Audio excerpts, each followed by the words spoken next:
Number one, you're going to determine if the sequence is arithmetic or geometric by finding the common difference or the common ratio.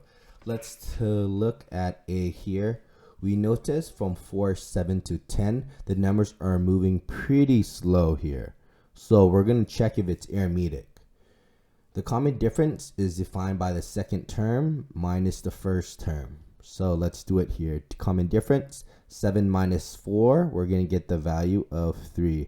Let's test that again. The common difference, now we take the third term, and then we're going to minus the second term from that. 10 minus 7, the common difference is still 3. Since we got the common difference, we can say this is arithmetic.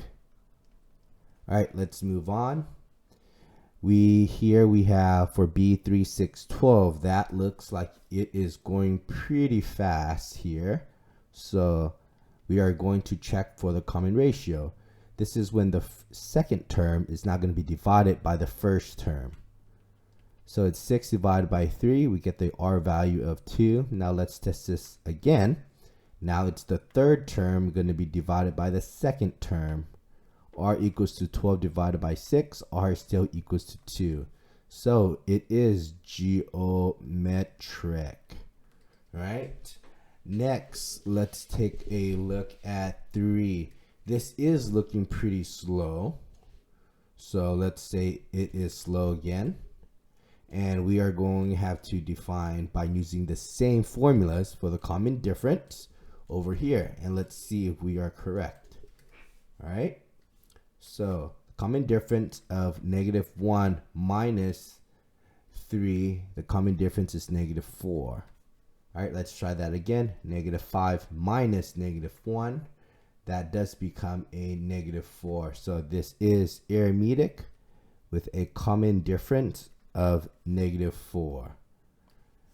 Letter D, that actually looks pretty fast. It goes from 2 to 2/3 to 2/9. That does look pretty fast.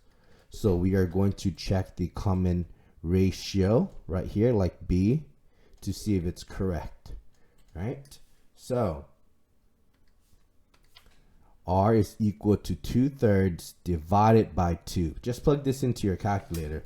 When you do 2/3 divided by 2, you're going to see how it becomes 1/3.